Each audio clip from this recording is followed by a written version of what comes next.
오늘 우리에게 주시는 말씀은 요한복음 8장 3절에서 7절 말씀입니다.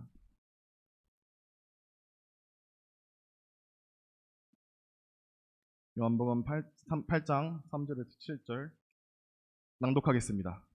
서기관들과 바리새인들이 음행 중에 잡힌 여자를 끌고 와서 가운데 세우고 예수께 말하되, 선생이여, 이 여자가 간음하다가 현장에서 잡혔나이다. 모세는 율법에 이러한 여자를 돌로 치라 명하였거니와 선생은 어떻게 말하겠나이까? 그들이 이렇게 말함은 고발할 조건을 얻고자 하여 예수를 시험함이러라. 예수께서 몸을 굽히사 손가락으로 땅에 쓰시니 그들이 묻기를 마지 아니하는지라. 이에 일어나 이르시되, 너희 중에 죄 없는 자가 먼저 돌로 치라 하시고. 아멘. 오늘은 사순절이 시작되는 제의 수요일입니다. 그래서 제의 수요일에 관한 짧게 영상을 한번 보시고 말씀을 이어가도록 하겠습니다.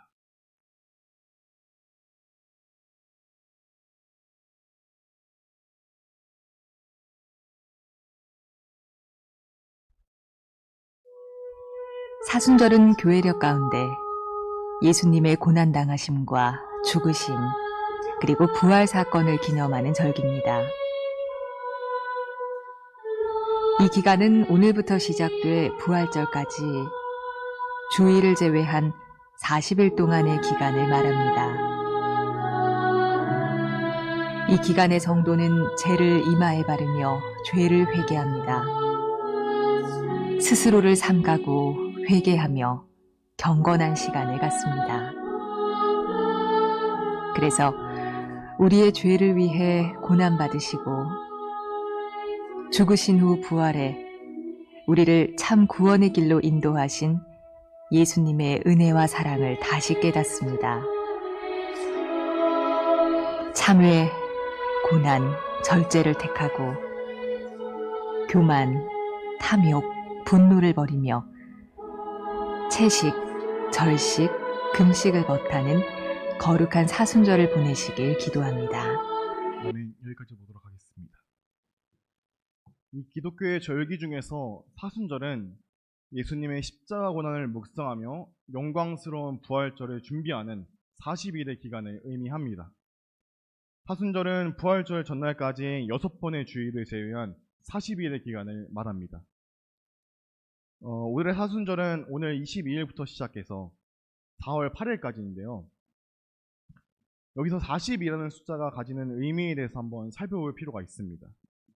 성경의 내용을 살펴보면 노아의 방주 사건 때 40일 동안 비가 내렸고, 모세가 부르심을 받기 전에 40년 동안 미디안에서 광야 생활을 했으며, 출애굽 후에 이스라엘 백성들이 40년 동안 광야 생활을 했습니다. 그리고 모세는 십계명을 받기 전에 40일 동안 시내산에서 머물렀고, 가나안 땅을 정탐한 기간이 40일이었습니다. 그리고 요나가 니느웨 성을 향한 멸망을 경고한 기간도 40일이었습니다. 또 예수님께서 본격적인 공생의 기간을 시작하시기 전에 광야에서 40일 동안 금식하시고 사탄의 유혹에 승리하셨고, 부활하신 후에 40일 동안 제자들에게 보이시고 지상에 계신 후에 승천하셨습니다. 이러한 모든 성경의 상황을 종합해보면 이 숫자 40이라는 것은 첫 번째로는 잘못을 뉘우치며 속죄하는 기간, 그리고 두 번째는 하나님의 구원을 기다리는 기간, 세 번째는 하나님의 말씀을 듣고 실천하는 기간, 마지막으로 네 번째는 중차대한 일을 준비하는 기간 등 여러 가지 의미를 가지고 있음을 알 수 있습니다. 이런 40일이라는 숫자의 상징성을 고려해 볼 때 사순절은 영광스러운 부활주의를 준비하며 기다리는 절기이고, 예수님의 고난과 죽음을 묵상하고 개인의 잘못을 뉘우치고 속죄하는 기간이라고 볼 수 있습니다. 아멘. 사순절의 시작은 항상 수요일인데요. 그 수요일을 제의 수요일이라고 부릅니다. 바로 오늘입니다. 형식과 상징을 중요시하는 카톨릭에서 제의 수요일은 종려 넘어 가지를 태운 죄를 이마에 십자가 모양으로 바르면서 죄를 고백하며 그리스도의 고난을 나의 고난으로 받아들이겠다는 결단하는 의식을 행합니다. 그러나 기독교는 보여지는 의식과 형식보다는 의미를 더 중요시합니다. 성경 속에서 죄는 회개와 슬픔을 상징합니다. 사람들은 슬픈 일이 있거나 자신의 잘못을 회개할 때 죄를 덮거나 죄를 머리에 뒤집어 쓴다는 표현을 많이 하고 있습니다. 사무엘하 13장과 에스더서 4장과 다니엘서 9장을 한번 살펴보면 다말이 죄를 자기의 머리에 덮어쓰고 모르드게가 이 모든 일을 알고 자기의 옷을 찢고 굵은 베옷을 입고 죄를 뒤집어 쓰고 내가 금식하며 베옷을 입고 죄를 덮어쓰고 아멘. 또한 죄는 인간의 유한함을 나타내기도 합니다. 하나님께서 죄를 지은 아담에게 창세기 3장 19절에 너는 흙이니 흙으로 돌아갈 것이다 라고 말씀하셨는데요. 여기서 흙을 나타내는 히브리어 단어 아파르는 재와 티클 그리고 먼지를 의미합니다. 이것은 인간이 하나님의 피조물이라는 사실을 다시 한번 깨닫게 해주는 동시에 하나님 없이 살 수 없는 존재임을 나타냅니다. 죄의 수요일은 죄를 이마에 바르는 것을 통해 우리를 위하여 십자가에 달리신 예수 그리스도의 죽음을 기억하며 나의 죄에 대한 회개와 슬픔을 나타내는 날입니다. 또한 하나님 앞에서 우리는 한 줌의 죄로 돌아갈 수밖에 없는 연약한 존재임을 고백함과 동시에 우리의 나약함을 인정함과 동시에 하나님의 강함과 완전함을 의지하겠다는 결단을 하는 날이기도 합니다. 예수 그리스도의 고난과 십자가를 묵상하며 경건한 마음으로 사순절을 보내며 예수님의 부활을 기다리는 성숙한 항소망 성도들 되시길 바랍니다. 아멘. 오늘 요한복음 8장에 보게 되면 하나님 앞에 선 인간의 죄된 모습과 손가락을 들어 그것을 기억나게 하시는 예수 그리스도의 모습이 잘 나타나 있습니다. 본문의 배경은 초막절이 끝난 다음 날이었습니다. 이날은 하나님께 초막절의 절기를 지키고 기쁨과 감사가 충만했던 날이었을 텐데 서기관들과 바리새인들은 절기를 지키는데 초점을 두기보다는 가늠한 여인을 예수님께 데리고 나왔습니다. 율법주의자들은 어떻게 해서라도 예수님의 흠집을 잡아내려고 하는 모습을 보여줍니다. 요한복음 8장 3절에서 6절에 보게 되면 서기관들과 바리새인들이 음행 중에 잡힌 여자를 끌고 와서 가운데 세우고 예수께 말하되 선생이여 이 여자가 가늠하다가 현장에서 잡혔나이다. 모세는 율법에 이러한 여자를 돌로 치라 명하였거니와 선생은 어떻게 말하겠나이까. 그들이 이렇게 말하면 고발할 조건을 얻고자 하여 예수를 시험함이러라. 아멘. 이들이 주장한 모세의 율법은 레위기 20장 10절입니다. 레위기 20장 10절에 누구든지 남의 아내와 가늠하는 자, 곧 그의 이웃의 아내와 가늠하는 자는 그 간부와 음부를 반드시 죽일지니라 라는 말씀을 통해 예수님을 잡으려 하였으나 가늠을 한 남성은 어디 가고 당시 사회적 약자로서 식민주의적 사고 안에서 그들 마음대로 할 수 있었던 여자만 끌고 나왔습니다. 자신의 목적과 이익을 위해서라면 사회적 약자에 대한 희생도 거리낌 없이 자행하는 이들의 모습은 이미 한 존재를 판단하고 심판하는 하나님의 영역까지 넘어선 행위인 것입니다.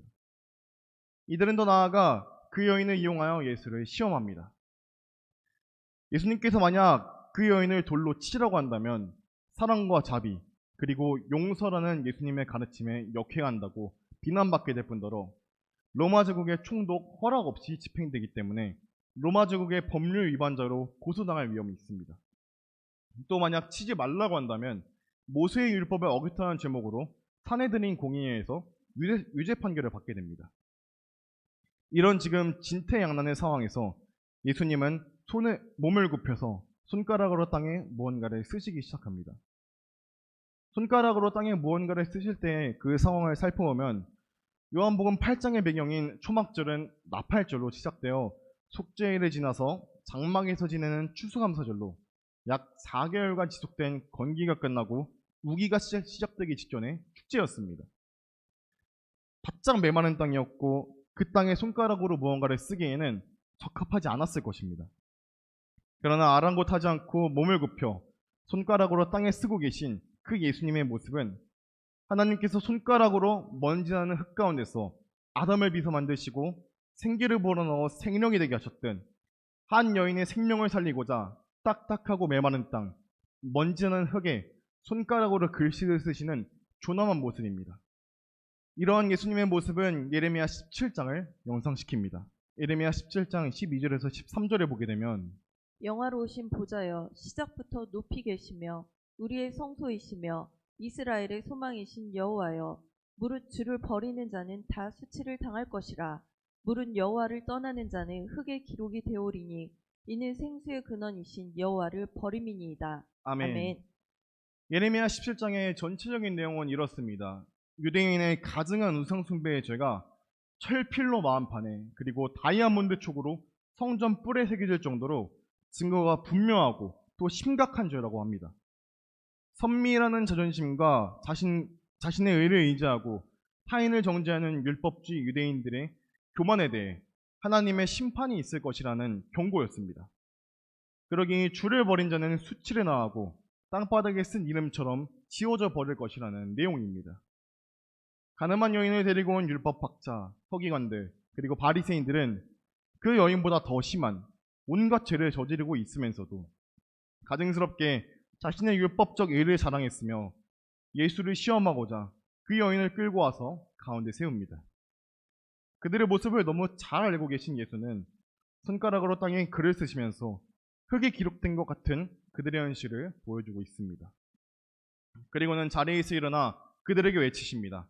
요한복음 8장 7절에 보게 되면 그들이 묻기를 맞이 아니하는지라 이에 일어나 이르시되 너희 중에 죄 없는 자가 먼저 돌로 치라 하시고 아멘. 아멘.